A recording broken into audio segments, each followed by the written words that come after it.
I'm Carey Stinson, and my journey through life has been quite an adventure. For over 20 years, I played Barney the Dinosaur on tour and 7 seasons of the hugely popular TV show Barney and Friends. Now my journey is to bring together friends and guests from all over the entertainment world for inspiring and at times amusing behind-the-scenes conversation. I'm Carey Stinson, and this is Purple Roads. Welcome to another episode of Purple Roads. I'm Carey Stinson, and we're doing a little bit of Halloween this week with Kimberly J Brown from Halloweentown and so much more. Kimberly, how are you? I'm awesome. Thank you for having me. How are you doing? I am great. I'm thrilled to have you here. There's just a lot to talk about. You've had such an interesting career so far, from Broadway, and you did a little daytime TV, and then Halloweentown, which we'll talk about. So, I want to know, how did you get started? Really that simple?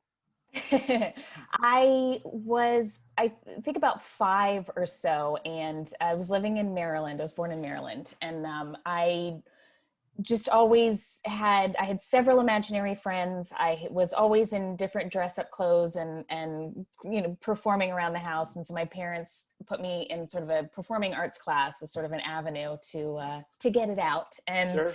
I believe the story goes that there was some scouts there from New York, and it wasn't initially my parents' intention to, have me in that class for that reason, but they came and watched some of us. And I think I was one of the few people that they had said, the kids that they would recommend me coming to New York if they ever decided to take that on. And so my parents decided to try it out, and we would drive, I couldn't drive then. Right. They would drive me back and forth from New York to Maryland, which is about a 4-hour drive. And I started auditioning for like print and commercials and that sort of thing at like 5, 6 years old. And then I got my first Broadway show at 7, and I just, I was hooked. I think they could see that too. I think that was, once I had a little taste of it, I just completely fell head over heels in love with it. And here I am, all these years later, and I still can't do anything else.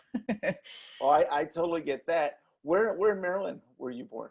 I was born in Gaithersburg, Maryland. Yeah. I was born in DC. Oh, okay. And grew up in Bethesda. Yes. Before Okay. we moved to Texas. Well, I'm in Texas. I'm a proud Texan. But we're in Texas now. But yeah, I grew up in that area. I love it there. I still go back a couple times a year, as often as I can, because my sister and other family members still live there. Yeah, it's pretty special up there. Yes, for sure. So it's fascinating because I worked obviously with a lot of kid actors. Mm-hmm. What in the world was it like to be on Broadway at 7 years old? It was incredible. I can remember very specifically being on stage and just going, wow, this is amazing. This is like, I just knew that even at that age. I think about that now, and I'm like, wow, that, it's such a different experience from, when you're an adult, you don't have the same awareness as you do when you're an adult. So a lot of those experiences, I think about that now, and I'm like, wow, being that young, like, and just going, yeah, I'm gonna do this. And I try to remember that now, to try to hold on to that same sense of wonder and the joy of it when, it's as an adult, things have obviously are a little bit different now. And when you have been doing it for so long, you kind of, I want to always remember that joy, but that was, that was just the best. I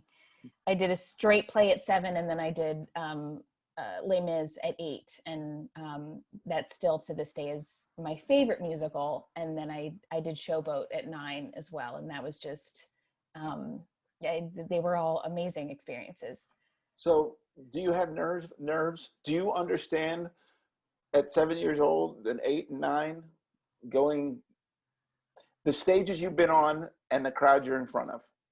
Absolutely. I think I can remember it. I think when I was first starting Les Mis, and the first time you see young Cosette in Les Mis is when she's by herself and she sings Castle on a Cloud. Mm-hmm. And before we go on stage, we're kind of waiting because the stage is at the time, I don't know if they still do it, but it revolves, it rotates. So young Cosette, like we're always waiting behind the curtain, and then as the previous scenes end, then they rotate us out and we're sitting, in the new in our new setting, and we do the solo. So I can remember sitting there before going out and going, oh my gosh, I'm actually gonna be by myself, and sing this song to this whole theater. And just kind of taking a minute and going, okay, and kind of praying and going, okay, this is like, I can do this. And it's when you do get out there, you can't really see the entire audience, like all of the different, it's kind of all black. So that I remember going, okay, all right, this is, that's cool that that I didn't fully see everybody initially. Cause that was, but once I did it the first couple of times, it was like, I wanted to go back and do it again. Like I was like, oh my gosh, that was fun. And then you kind of forget about the nerves part and kind of learn to use that a little bit if you can. Then you get the first taste of applause. What's that experience like? It's overwhelming a little bit. It's my first curtain call, and doing those kinds of things are just, it's surreal to have an entire theater, applauding and going, oh wow, they see me, and this is like, they're not only watching something I'm doing, but they liked it. Like it's surreal in the best way, but it's quite an experience. Yeah. And I've had fortunate to be on stage and done both sides of it. And it's almost addicting. Mm-hmm. That live audience. There's Absolutely. Something that's just, it's almost hard to explain. The freedom and the importance to kind of remember what you're doing and obviously do the same things. But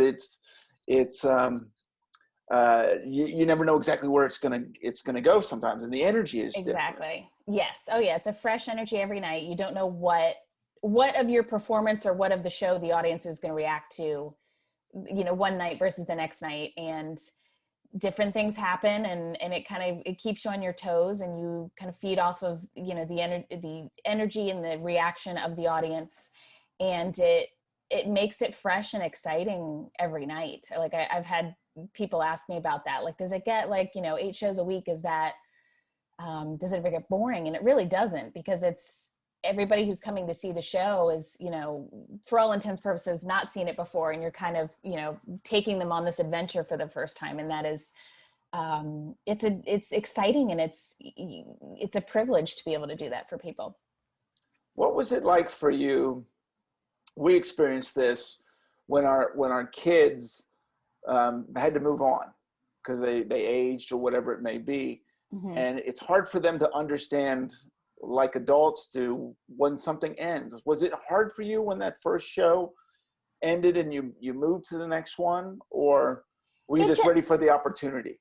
It definitely was. I think I was fortunate to always work with really great people, and I think you get into a rhythm and you form friendships, and it becomes like a little family in its own way, where you kind of have a routine and put on this magic together. And it was something, an aspect of it that I had to get used to when I was young, and kind of go, okay, this is like, I have to figure out, I have to accept how I feel about right. this, and then move on. And there was other times, like when I left the soap opera I was on after being on it for 5 years, that I did not know my last day was my last day, basically. Oh, wow. And so that was, at the time, probably it was a blessing, because I think I would have been completely, it would have been so hard to be there and know it was my last day. Cause you form bonds, and it's every experience is something, it's just something special, really. So it's, yeah, you kind of, I had to learn very early on and go, okay, all right, here we go. Next one. How old were you when that ended? When the guiding light ended? I was on the show from, I left the show, I believe, when I was 13, because I Wow. had actually gotten Halloweentown and another movie called Tumbleweeds back to back. So had moved to Los Angeles before that, and then was commuting back to New York for Guiding Light, and then booked both of those films and kind of went, okay, so it was a good reason to have to leave, but it Right. was, yeah, I just didn't know when I was shooting that my last day that that I wasn't going to be able to come back. So, and then I ended up actually going back to the show in 2006, I want to say, for, they brought my character back for a little bit to say hi. So that was nice, because I got to see a lot of people that I didn't necessarily get to say goodbye to the first time. But looking back, I was like, no, that was probably a good thing, because my little 13-year-old heart would have been so sad Oh, to say oh, goodbye. absolutely. What was it like leaving Broadway and going to Guiding Light, going to TV? It's a completely different experience. What was that like It's for you? very different. And it's, especially doing Guiding Light at that time, that was when I think some of the formats have shifted since then, but we would do an entire episode, sometimes more than an episode, in a day. So you had 3 cameras that would, you rehearse and tape it, and it would move very quickly, which was a format that I had to get used to, but it was also great training, because if you had a heavier storyline for a little while, you would just have pages and pages of dialogue and things to do, and it moved very quickly. So that was great training ground for me, not only because of that, and just the amazing actors that I got to work with on the show were just watching them, I was always in awe, and it taught me a lot. But for a while, I was actually doing Guiding Light during the day, and then at night I was going to do Showboat. So Wow. I was kind of doing both, and I think about that now, and I'm like, wow, there's that. Can I get some of that youthful energy back? Because how the heck did man, I wish I could do that now. I think about that now. I'm like, whoo, that's a day. Like, but that was, I was thrilled. Like, I didn't want to be doing anything else. That was awesome. I actually want to ask you about that, because I had John Tartaglia on not too long ago, and he did that kind of thing for a short period of time, where he was doing Beauty and the Beast and Johnny and the Sprites, and he near killed him, to the point where they told him, "You've got to pick one." I mean, was Oh, there yeah. a point? Now he was older than you were at that time, but was there a point where you knew you just couldn't keep going, or you were just so excited you just kept going? Well, it worked better with the soap opera taping schedule, because a lot of times you would either work in the morning or the afternoon. So sometimes you would have to be there at 7 a.m., but you would be done by like 12 or Mm-hmm. 12:30, what they called their AM session. Or you were in the PM session, you got there at like 12 or 1, and then you were done by 5 or something. So it wasn't, unless there was a big wedding or something like that, you weren't really there like all day. So it made it a little bit more manageable, because I was also doing school and I was all just of going to that. ask you, So weren't you doing school at the same time? yeah, it's funny now that I'm an adult in the business and think about what it's like for kids, because at the time in New York, I don't think there was the same like labor laws that there is now. But basically, kids under the age, I think, of 16 can only work 9.5 hours a day, and 3 of those hours have to be school.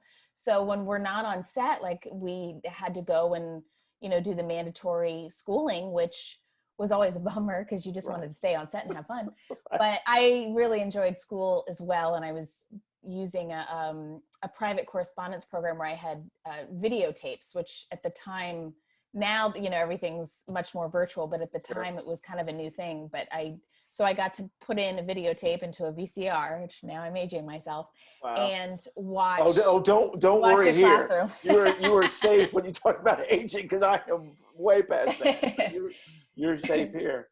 So we had to, I would watch a classroom and kind of work with the class on the tape. So that was that was fun for me, but it was, yeah, it was a balance of sort of switching out of that mode of working and then going, okay. And I always loved school. So, um, I was, I was glad I got to take it along with me. But again, I think about that now and I'm like, wow, it's, you know, adults get to go and sit and relax and stuff when they're not working. And, you know, kids are kind of going back and forth between school and set. And it's, you know, it's a different kind of balance, but I feel like you kind of get trained in that mindset very young that like, okay, this is what I'm doing, you know, I'm working and I'm going to school. So Where did you learn the skill of being able to memorize that much lines? Because I know a lot with those as you're saying, with a soap opera, it's a lot and it's fast. it is. I think Guiding Light in particular was very good at teaching me, kind of just training me to do that more quickly. I just was always, I've always been an avid reader and love learning. So I think I kind of had that on my side a little bit. I just genuinely enjoyed it, and it did come to me, I feel like, a little bit more easily. But I think without Guiding Light, I think that would have, it just definitely helped me kind of go, okay, this is, you know, and lock in very young and learn what that was like to have to take on, you know, a lot of dialogue and stuff.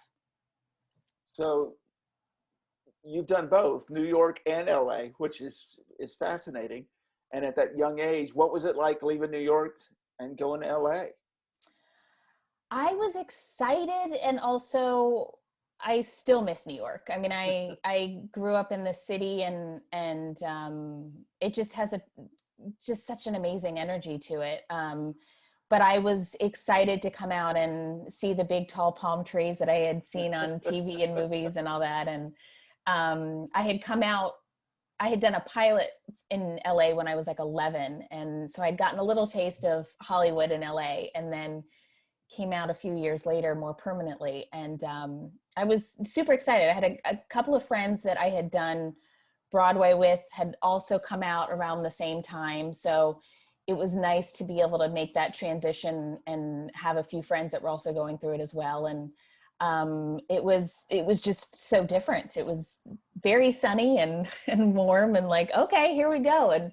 And I still love being out in LA, but I call myself an East Coast girl at heart, because I like seasons, and I like, you know, snow and that sort of thing. We don't get a lot of that in LA, but it's it's, you know, especially not now, but it's I realize what a gift it is to kind of be able to have a taste of both coasts. We have a lot of people that watch this show that want to get into the business or just fascinated by the business. What is it like for a kid to go through pilot season? You know, we had several of the Barney kids would go do it, and you know, you just wish them luck, because you know it's so difficult. What was it like for you to go to LA and do that? It's a lot. It's a very fast-paced, unique experience, really. I think you have to become very adaptable to auditioning different projects and characters. Sometimes it's a little bit different now because of technology and stuff like that. But at the time, you know, you would have to physically go to more auditions and that sort of thing, and sometimes have multiple in a day, which for me was very exciting. I think every young performers in the business, I think when we enjoy it, like you enjoy the work. And I think that kids that are meant to be in the business and kind of are adaptable to it, kind of just, it's hard to explain, I think, to people who perhaps aren't in the business, like who go, oh, well, you know, did you understand what was going on? And did you miss, you know, being with friends and like sort of that, you know, more normal child experience? But it was, to me, that was all, it was so fun. That was exactly what I wanted to be doing. And but it's very different, and it would be, you learn very quickly to not get too attached to any project or anything you're auditioning for, because you just have to learn at a young age that not about you in so many different ways in the business. It's just, it's not. You do your best, and you literally have to let it go. And it can be difficult as an adult. So it's, I think, a process, especially for kids. And I look back again and sometimes go, wow, that was, you kind of do your thing, and I don't think you really totally know better until you get a little bit older and you're like, wow, this is a weird thing to go through. But it's what we do, and we, wouldn't want to do anything differently, Well, I don't think you can. Exactly. Yeah. You kind of have to adapt to it when performing and acting is what you want to do. But I sometimes giggle at different people that, friends or people I meet that kind of hear what we do throughout different points in the year for projects. And they're just like, what? And then I kind of hear myself and I go, I guess that does sound, I'm so used to it, but it's a very interesting process. It had to have been difficult. And I've talked about this before on this show about we all have to deal with in this business hearing no. Yes. But you had so much success early on. The first time you were told no, was that really difficult for you, or something you had already kind of prepared yourself for? I think for whatever amount of success that people see an actor go through is probably 10 times, they've had 10 times the amount of no's. It just, there's so many, I think you just learn very quickly that no's yeses are very special when they do come, and no's are just, they become kind of a part of the process. And it would behoove you to get used to that, because it right. just, it's so much more common, I think, than people realize. I have people, when they ask me what projects I'm doing or what I'm up to, and it's like, well, do you want to hear about, the thing I just filmed, or about the 50 other things that I've gone through this past 6 months where I've, it's come down between me and one person, or, right.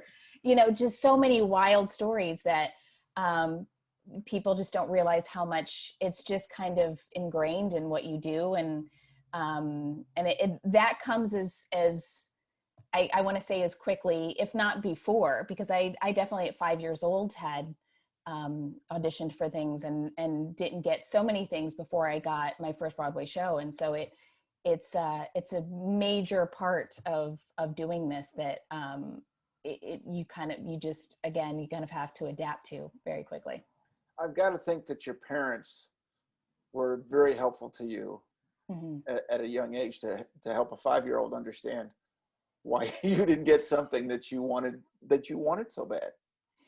Yeah, I think initially I didn't quite, when you're that young, you don't understand obviously everything behind it. And it was more like, right. Okay, we're going to go meet this person, and then we'll, there was always park visits and other things built into our day. So it wasn't all just about, that one experience. And then as you start to get older, they were very good at always making sure that I was enjoying what I was doing, and that, always gave me the opt out, that if it ever didn't become fun for me, or I wasn't enjoying it anymore, that we could be done. Like, there was no pressure in that way. And there was also just, they made it very equally as important to be a kid, to, have social visits with friends, to go out, to, be on different sports teams and stuff as a teenager, like different things, just to make sure that it wasn't always about the business. And I am very grateful for that, because it's so important, I think, for you to, get to know yourself outside of the business as well, because it can be very overwhelming at times. Oh, without question, it could absolutely be that. So then comes along Halloweentown, and mm-hmm. I want to spend a while talking on it. It's definitely something that you're known for, and it's something that's meant a lot to people. Did you have any idea that this project was going to turn into something very big in your career? Not at all. It when we did the first Halloweentown, I think it was only the like third or fourth original Disney Channel movie, and Disney Channel itself was very new, and I don't even think was in every home like across the U.S. Like it wasn't like a standard cable channel like it is now. So it was very new and exciting, and I was thrilled at the idea of playing a teenage witch, because those kinds of fun magical roles, you know, don't come along all the time. And of course, then the icing on the cake was getting to work with Debbie Reynolds, and we had just a blast. And I think we're so thrilled to sort of watch it unfold as more people saw it. But at the time, it was just that one movie. And then over the years, as they got a little bit more popular, we were so excited to, you know, get the chance to make sequels. So did you know, was Debbie Reynolds already connected to the project when you came to the project, or did that happen afterwards?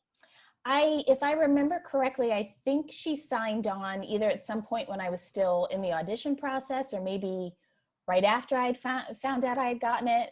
My parents would probably remember that a little bit more clearly, but yeah, it was I don't think it was initially presented to me when I first auditioned that she was starring in it, but I was so excited. I hadn't seen a ton of her work. I remember my dad got me Unsinkable Molly Brown to watch.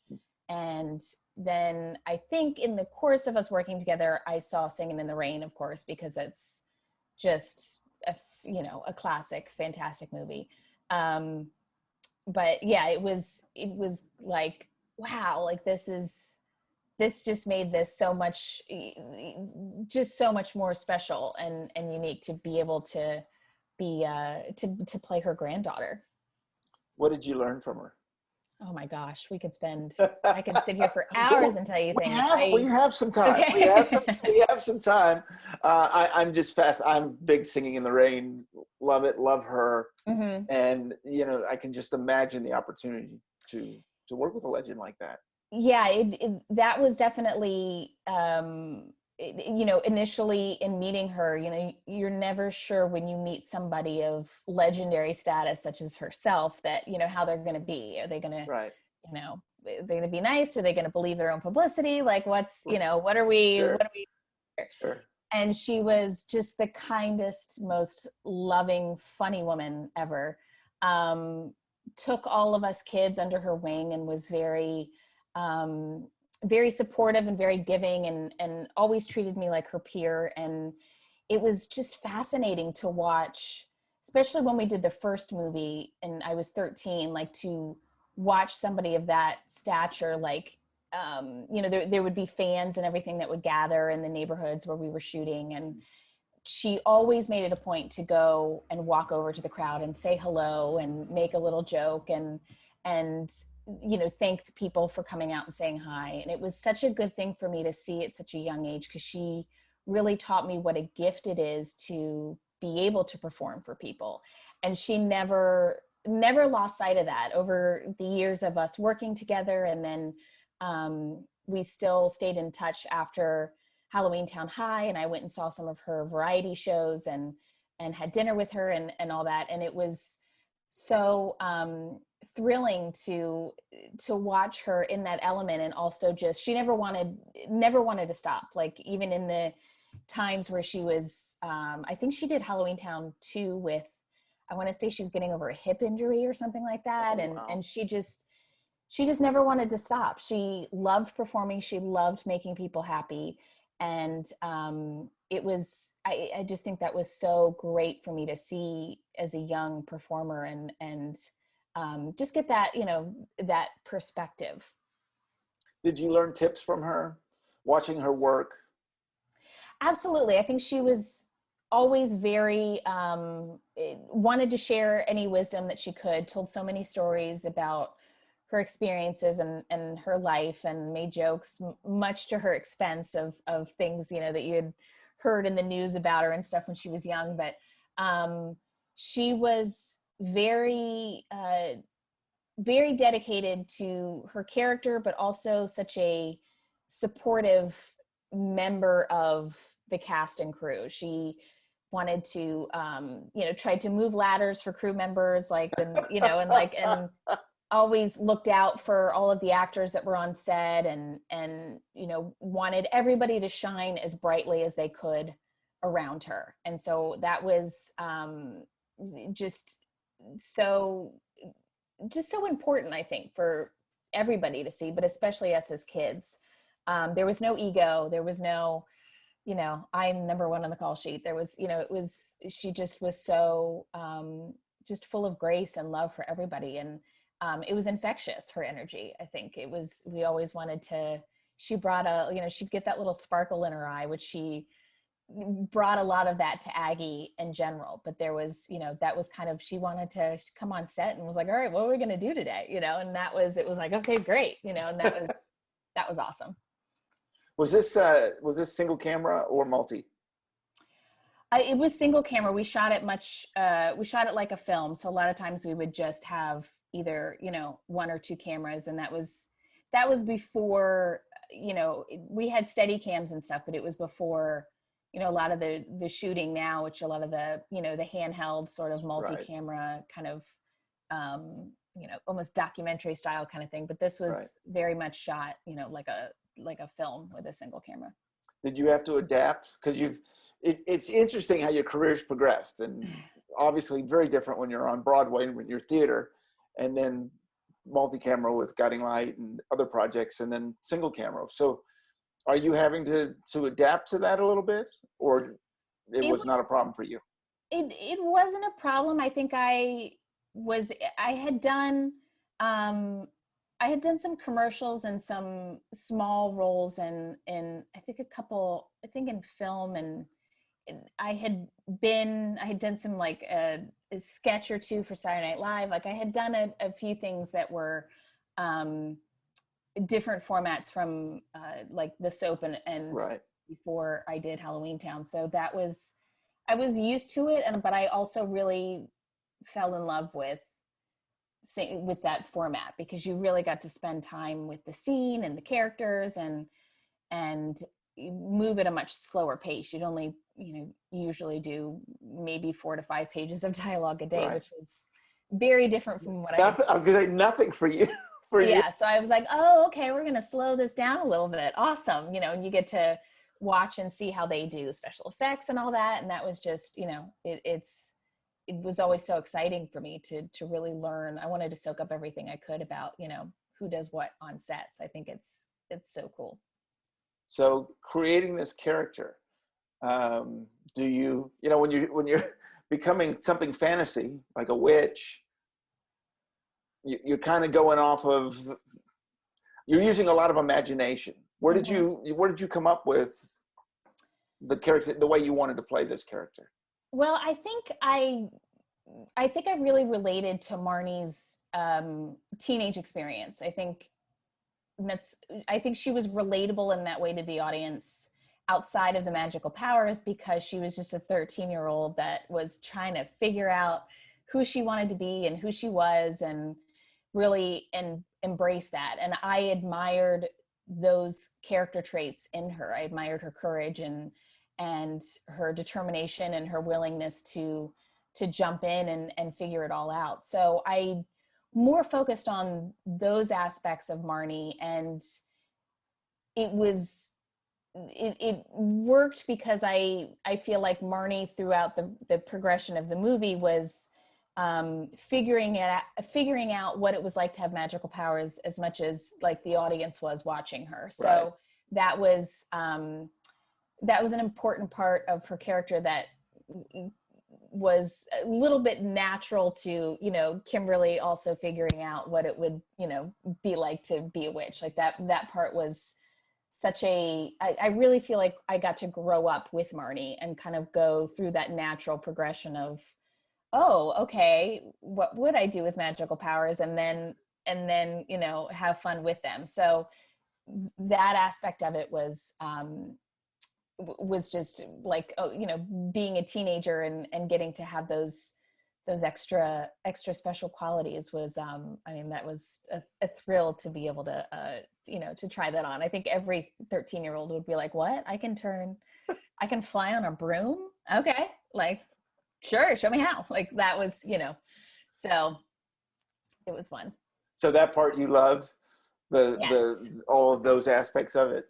Oh, absolutely. I love just movie magic. I love being able to pretend to do these things and see how they put them together. And the last day of shooting Halloweentown, the first Halloweentown, Debbie and I spent it up on a big pole up on the broom in front of a big blue screen, like pretending to fly around. And I just remember being like, this is like, when am I ever going to be able to do this again? Like, it was just incredible. With Debbie Reynolds. Yes, absolutely. Like when, these kinds of, days are not, these opportunities don't come along every day where you're like, I'm basically spending the entire day up on a platform with Debbie Reynolds and, oh, we're pretending we're flying through the air because we're witches. Like, this is awesome. So what was it like working on Disney?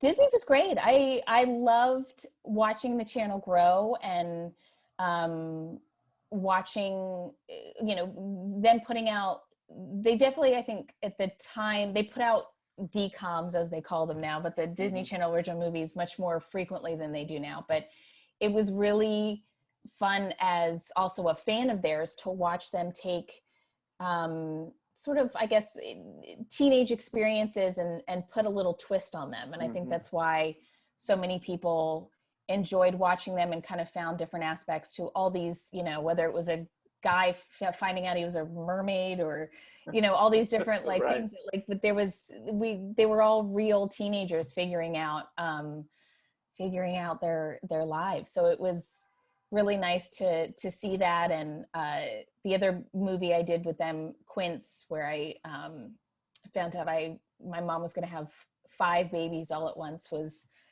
again another thing that like I can't directly relate to, but at the time I had my youngest brother Dylan was 6 months when we filmed that movie, and so again I could relate to a new addition to the family when you're a teenager, and he actually ended up being in the movie. But I think it was nice to see all these different elements of what a teenager and growing up is like, and then getting to put that fun imaginary twist on it and getting to see what happens. So you do the first Halloweentown and it airs. Is it one of those things that you just, and Barney was like this too. I was working on it before it was a big hit. Mm-hmm. And so you're doing something and you kind of feel it special, but you just don't, the next thing you know, it's huge. Was that kind of a shock to you a little bit when all of a sudden, you loved it, and you were with Debbie Reynolds and you were flying in the air and all the wonderful things about it, but then it ends, but next thing you know, it's popular enough to have a second film? Oh, absolutely. It was so exciting. We, had heard from Disney that it had great ratings, and it was just like, okay, great. So happy that did well and you guys are happy with it. And then when they approached a couple of years later, I think, about doing another one, I was so excited because Marnie was just, I loved playing that character, and the cast and I had become close and really thoroughly enjoyed just working and hanging out together. So it was just so surreal to watch. And even since then, that was in the late 90s, early 2000s, where, we didn't have social media or right. anything we do now. So it was just such a different experience. And then since then, over the years, because of social media, I think it's also gotten such a, its life has continued because generations have been able to continue watching it. And it's been amazing to watch it grow. And just the biggest honor, I think, that people still want to watch it and still want to talk about it is thrilling for me as an actor, because it's, you want people to respond well to something you do, but all these years later, it touches me so much. I get the sweetest messages from fans about how they love the movies or related, or just, you know, it helped them in some way and how they were growing up. And that's the ultimate, result I would love. Like that's the reason why I do this, is to hopefully touch people in some way. So that it's just been the greatest gift. It's such a special relationship with fans of shows like that. Mm-hmm. It's because you're teaching them. It's not just entertainment. They learn from your characters, whatever it may be, or they can relate, or you've helped them in some ways. Is that something, did you realize that when you were, probably not because you were 13, but you're seeing now the effect that you had? It's not just a job, it's a lot more than that.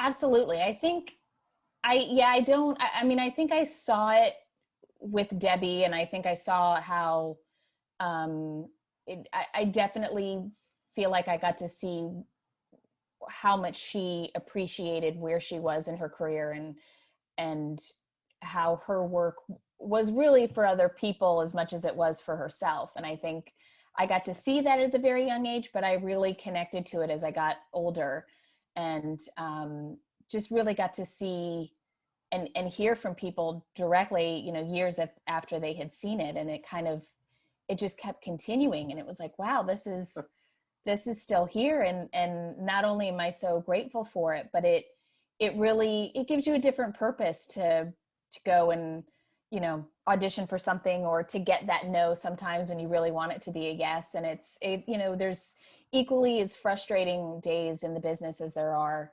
fantastic days. And there have been so many times where I've gotten a message from a fan on a day where I've been, you know, a little bummed out about something. And it's really, it feeds me, I think, as much as hopefully my work, it feeds everybody else. You know, it becomes just a bigger thing. And I think it's important to hang on to that perspective in you know, the ebbs and flows of the business. Sure. So then there's a third one. Yes. Do you try to reinvent the character? How do you keep life in the character when you've gone 1 movie, 2 movies, now you're doing 3 movies? Do you feel that pressure, or do you just, it's like being home, that character you know so well? Yeah, I would definitely say it's like being home. I think I was excited at the different perspective we had in Halloweentown High, where it wasn't as based in Halloweentown, and we got to see what it would be like if people from Halloweentown came to the mortal world, and Marnie really got to be a little bit more in charge in that aspect. And Debbie and I had, you know, worked together for so long now, and had really had fun in that one, playing with the different aspects of Marnie and Debbie's relationship, which very much mirrored Kimberly and Debbie's relationship. We had a lot of fun together and tried things and goofed around with each other, and were there for each other. And so it was so much fun for me to explore those different dynamics now that Marnie was older, and really taking charge in a different way. And I again admired how she handled all of that. And I think it was just really nice to see her in a different kind of, I guess, you know, fully embracing all the potential that was there for her as a witch. Does when you're improvising, and I'm presuming you're kind of talking, you were able to do some improvisation and some things. A little bit here and there, we would do certain things. For the most part, we really stuck to the script, but there were some moments, especially when you're trying to find the comedy beats of the scene, where we would, you know, try some things or throw in a line here and there, and you know, see what would happen. Did it get to a point with Debbie Reynolds that you forget that she's Debbie Reynolds, the legend, and she's just someone now that you're able to kind of just work with and release? Oh yeah, that absolutely. aspect of it?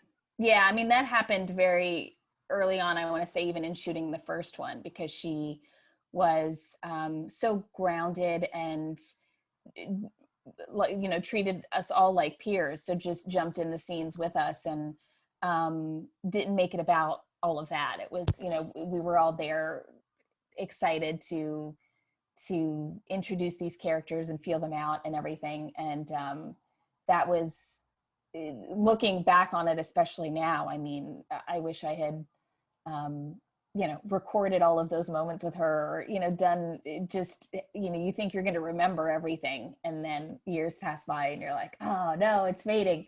But because there just was so much, you know, Right. I wish I could have.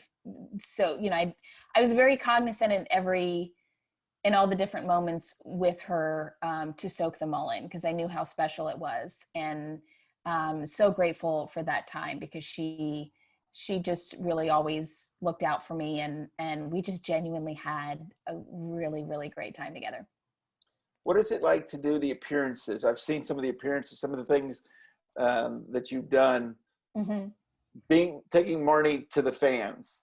Oh, it's the greatest thing ever. I over the years have traveled all over and gotten to meet so many amazing people and hear their stories and show them, you know, I have Marnie's witch outfit from the second and third movie. And so a lot of times I bring some of that with me and show them. And it's just incredible. That's when you really see how much of it is not really about you. It's about everybody else, and making people feel happy and connecting with people and letting them know that they're loved and heard and understood. And it's just, it's the greatest gift. It's a lot of fun, and it's still baffles me in the best way that all these years later that that I'm still doing it and still being able to share, frankly, that magic of the movies with everybody. It's it just makes me giddy, and I'm so grateful for it. Well, and I'm guessing I had to learn this at an early age of my Barney career. There's a responsibility. Yes. People ask me all the time, are you sick of hearing the I Love You song? No, I'm not. I know how important it was Yeah. and it is. I'm presuming you've learned this lesson too. Oh, I've gotten asked the exact same thing. Like, are you tired? Like, you've had this long career. Like, are you tired of being referred to as Marnie, or people wanting to talk about that? And I'm like, no, absolutely not. Like, that is, I mean, that's what you want people to be able to do. That's a huge, I'm flattered that people still want to talk about it. And, you know, if I can make some people happy by continuing to keep, you know, all of that memory and that magic of those movies alive, I am so honored to be able to do that for people. Were you a fan of Halloween back then before? Oh, absolutely. Okay. I was the premier candidate for Halloween growing up, because I, you know, got to pretend to be other people, got to be, you know, a character for the night. Like, I was all in very young, you know. I was like, what are we doing? We're a princess? All right, great. Like, I'm making the wand, and like, tonight I'm a princess and nobody can tell me differently, you know? So it was, yeah. And then you get to go out and get candy. I mean, there's nothing really better for, you know, a kid like me. I think for performers, we all love it. Absolutely. Yeah. So much absolutely. already. But yeah. then I've got to imagine doing movies on it, and this whole, I'm presuming your love for Halloween's even grown. Oh, absolutely. And I feel like over the years too, it's become so much more of a thing, like an overall, you know, how like Christmas is a thing where it's like all month and you decorate for it. And like, you know, and I was talking about it, I think with a friend a while back, but like how, you know, the stores used to just carry candy, you know, around the time and all that. And now it's like you go in a Target and stuff like that, and there's just a whole section on it. And you're like, wow, I might need to have a spider up on my wall. Yeah, I wasn't thinking, you know, and like, it's a month-long celebration, and like, I am here for it. You know, I think it's great to be able to celebrate that, you know, our imaginations on our, you know, the fantasy and the magic, because the world is already crazy enough, you know, getting through life is already crazy enough as it is. So if we can have those, you know, that holiday magic, I'm all here for it. Sign me up. Well, and the escapism, I think, especially absolutely. Right now, what we're going through, and I know there's so much talk about how are we going to do Halloween with the viruses and everything going on, but I think it is so important Absolutely. for us to be able Absolutely. to. I may have to dress up this year There you go. Yeah. just to escape. Is it cool for you that they still run those movies? Oh, absolutely. I think I have three nephews and who are all like 11 years old and younger now, or 12. And my best friend's little girl had just turned 4, and she's watched the movie, and it's incredible to see like a newer generation watch it and just get lost in the magic in the same way. And I'm like, wow, there's that, my nephews, I think it was my oldest nephew, Jackson, was in the store one day. I think it was a few months after Debbie passed, and he saw a magazine on the counter. He was with my sister, and he said, "Oh, look, mommy, it's Aunt Kim's grandma." And and it just, little things like that. Like I just love that they get to partake now. So I'm so, again, with technology, I love that they're still airing, and now with them being on Disney Plus and people can watch them, I get notes from everybody, and it's amazing. They continue to live on. Do your nephews, do they understand? Do they get the concept of They how do. you're in it? How you're in it?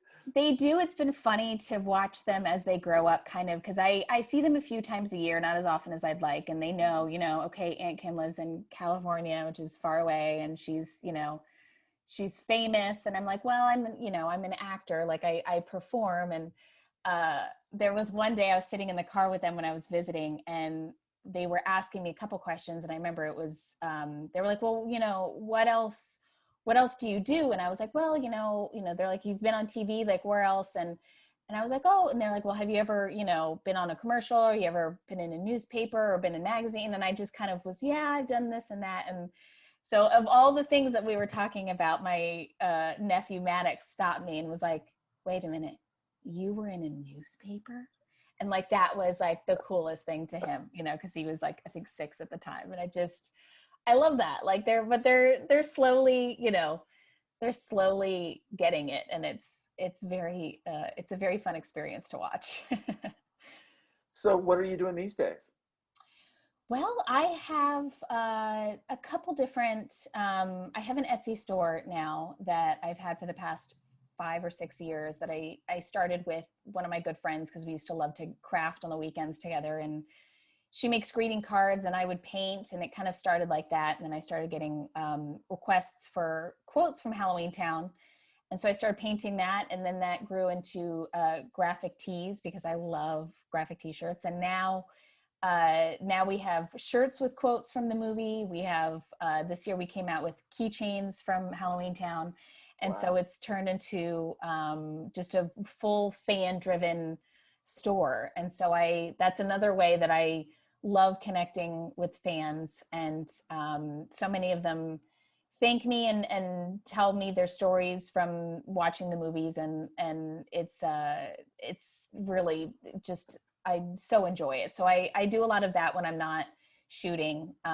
This year has definitely been different because of COVID. Sure. I was supposed to be doing a sci-fi horror movie in July, and that got pushed. So we're hoping that can, as the entertainment industry kind of slowly starts figuring itself out, that will be put back on the schedule soon. And in the meantime, I do stuff for my YouTube channel. I shoot original sketches and stuff like that. And just enjoy being creative. When the improv schools were open, I was doing a lot of improv with Second City and UCB, and you keep those creative juices flowing. So I'm grateful to have these different avenues to explore and keep connecting with people and keep performing. It's a huge gift. I'm grateful to still be here after all these years. Well, it sounds like more than around. You got a lot going on there. I know a little bit about Etsy, and I know how popular that can be. And it's definitely grown. Yeah. How are you balancing all your time? That's a great question. I I don't know quite how to answer that. I have, my friend Liz runs it with me, and I have a lot of help, and it seems to a lot of times ebb and flow nicely. Like when I'm not as busy working on something, then it gives me a little bit more time to paint and do things. So it is quite the balancing act, but I love it. It like I said, it kind of keeps that creativeness flowing through you. And I think as a performer, that's what you're always looking for, Do you have a favorite? Is it singing, or is it TV, or is it movies, or do you have, obviously you love performing without question, but is there a favorite style or part of performing that you love specifically? I don't think I could narrow it down to just one. There's so many different aspects of the different mediums that kind of fill you in a different way, whether it's, being live or, then sometimes just paring it down and spending all day on a scene is really fun too. It's been interesting to watch all the different mediums change and evolve now with streaming and all of that. Like right. It's, there's so much of it done, a little bit quicker now. So it's also fun doing the multicam thing, because then you get to hear an audience laugh immediately, or, it's just, all of them kind of, tickle you in different ways, I guess is a good way to put it. But, it's definitely taught me a lot over the years, shooting my own stuff too, and directing it and cutting it together. And it's a whole different world, but it's so fascinating to learn all these different, with YouTube and TikTok and all of these things. Yes. Now it's like, okay, this is cool, because now you get to take it into your own hands and just have a blast that way. Yeah, I went to YouTube channel and I can tell without doubt, and we'll have links to all of these things you're doing. There's without doubt you're having a blast doing that. Thank you. Yeah, it's been fun to explore a little bit of that behind the camera creativity. It was just one of those things that I was like, okay, I'm just going to jump into this and see what it's like. And it's been a lot of fun to edit and direct in a way. But I can definitely, like, I directed we did like a little follow-up short film to Halloweentown 2, where we explored where Cal could be after he kind of flew off at the end of Halloweentown 2. And people over the years have always asked me where he is. And so we did a little short film in fun saying that he was at Magic Rehab. And so that was one of the first ones that I did that I was not on camera at all. And I wrote it and directed it and edited it. But at different times it was so much fun, but at different times I was like, oh, so is this, oh no, I'm not on camera for this one. Okay. It was like, I kind of missed it a little bit. So but it's been so much fun to explore those different sides of making projects. Well, and I was blown away by the appearance you all made. And excuse me, I forget which town you were in for Halloweentown. Oh, the Spirit of Halloweentown. Yes, where they lit the pumpkin. Yeah, they've been doing that for years in St. Helens. I could not believe how many people were there. I couldn't either. Because you turned to the crowd. I was like, oh my God. Yeah, the first year I went back, because they had been doing it for a few years, and then they contacted me and said, would you come up and light the pumpkin? And I was so excited because I hadn't been back, and it's just the greatest small town in St. Helens, Oregon. And the town square is very much what it was in the movie. They added the jack-o'-lantern, but the city hall and that small town feel is what the town is like. So, but the first year I went back, they were like, yeah, I think, we've had a lot of, views on social media, and it hit the press a little bit. We think there's going to be some people traveling. And I was like, okay, great. And I showed up, and they had to bring out like the full police force, because I think they had said over 15,000 people that showed up.